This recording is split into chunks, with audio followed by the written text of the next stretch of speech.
এবার চোখ রাখতেই হয় মধ্যপ্রাচ্যের যুদ্ধের দিকে, কারণ মধ্যপ্রাচ্যের যুদ্ধ কিন্তু ভয়াবহ আকার ধারণ করছে। তবে ট্রাম্পের যে মূল দুটি শর্ত তা আটকে রয়েছে শান্তি চুক্তিতে। সমস্যা মেটাতে হোয়াইট হাউসে হবে বৈঠক, দুই পক্ষের টানাপোড়েনে অনিশ্চিত শান্তির চুক্তির ভবিষ্যৎ। বিস্তারিত সে বিষয়ে জানবো, টেলিফোন লাইনে যুক্ত হয়ে গেছে প্রতিনিধি সৌম মুখোপাধ্যায়। সৌম, ঠিক কি জানতে পারছো? দেখো, ট্রাম্প মূলত দুটো শর্ত ইরানকে দিয়েছে এবং সেই শর্ত নিয়েই টানাপোড়েন চলছে। একটা শর্ত হচ্ছে যে হরমুজ প্রণালীর উপর থেকে ইরানের নিয়ন্ত্রণ সম্পূর্ণ তুলে দিতে হবে এবং সেখানে যুদ্ধ পূর্ববর্তী যে পরিস্থিতি ছিল সেই পরিস্থিতি ফিরিয়ে আনতে হবে। আর 2 নম্বর হচ্ছে যে ভবিষ্যতে পরমাণু অস্ত্র তৈরির কোনো পথই ইরান খোলা রাখতে পারবে না। যদিও ট্রাম্পের এই দুটি শর্ত নিয়ে কিন্তু টানাপোড়েন চলছে, কারণ তেহরান কোনোভাবেই এই শর্ত মানতে রাজি নয়। অন্যদিকে মার্কিন প্রেসিডেন্ট ডোনাল্ড ট্রাম্প চাইছেন যে ইরান কখনো আর পরমাণু অস্ত্র বা বোমা তৈরি করতে পারবে না। এই বিষয়টা তাদেরকে প্রতিশ্রুতি দিতে হবে এবং এই বিষয়টা নিশ্চিত করতে হবে, তবেই শান্তি চুক্তি হবে। পাশাপাশি হরমুজ প্রণালীও অবিলম্বে ইরানকে খুলে দিতে হবে এবং সেখান থেকে যাতায়াতের জন্য কোনো কর আদায় করা যাবে না। এবং যদি ইরান সেটা না করে তাহলে ইরানের মাটি খুঁড়ে হলেও পারমাণবিক সামগ্রী বার করে নিয়ে আসবে আমেরিকা।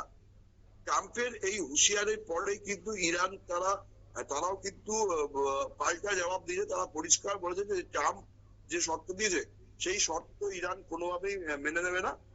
আমেরিকা যদি তাদের নাছোড়বান্দা মনোভাব না ছাড়ে তাহলে কিন্তু যুদ্ধবিরতির যে বিষয়টা সেটা কিন্তু স্থগিত হয়ে যাবে এবং ইরান কিন্তু কোনোভাবেই আর ট্রাম্পের সাথে আলোচনায় বসতে চাইবে না।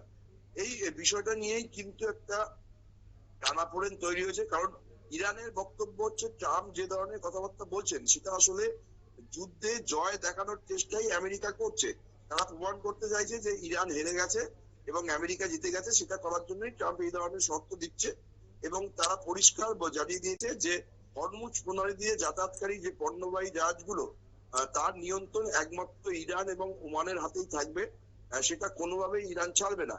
আর ইরানের জাহাজের বিরুদ্ধে হরমুজের যে অবরোধ আমেরিকা চালাচ্ছে তা যদি তুলে নেওয়া হয় তাহলে কিন্তু আরো বড় সমস্যা হবে বলেই ইরানের তরফ থেকে হুঁশিয়ারি দেওয়া আছে।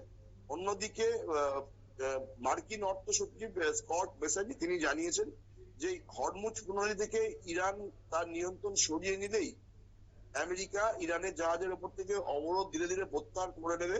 কিন্তু যদি ইরান হরমুজ প্রণালীর উপর থেকে নিয়ন্ত্রণ না সরিয়ে নেয় তাহলে কিন্তু সেটা হবে না। এর ফলে কিন্তু কোন পক্ষ পেছু উঠবে, কোন পক্ষ সমঝোতা রাস্তায় হাঁটবে সেটা কিন্তু পরিষ্কার হচ্ছে না, কারণ দুজনের যে স্ট্যান্ড পয়েন্ট সেখানে অনড় থাকতে চাইছে। ফলে কিন্তু এই শান্তি চুক্তির ভবিষ্যৎ বিষবাও জলে চলে গেছে এটা বলা যায় এবং এর জন্য কিন্তু আগামী দিনে জ্বালানি সমস্যা আরো ভয়াবহ আকার ধারণ করতে পারে বলেই আশঙ্কা করা হচ্ছে। অঙ্কিতা, একদমই ধন্যবাদ। অর্থাৎ এই বিষয়টা নিয়ে কিন্তু এবার দেখা গেছে দুপক্ষের টানাপোড়েন। আর সেক্ষেত্রে ট্রাম্পের যে দুটি মূল শর্ত, সেই শর্ত যদি মেনে না নেওয়া হয় তবে শান্তি বৈঠক যে সেই জায়গাতে ফেঁসে রয়েছে সে কথাই বলছে আন্তর্জাতিক মহল। নিয়ে নিচ্ছি ছোট্ট একটি বিজ্ঞাপন বিরতি, সঙ্গে থাকুন।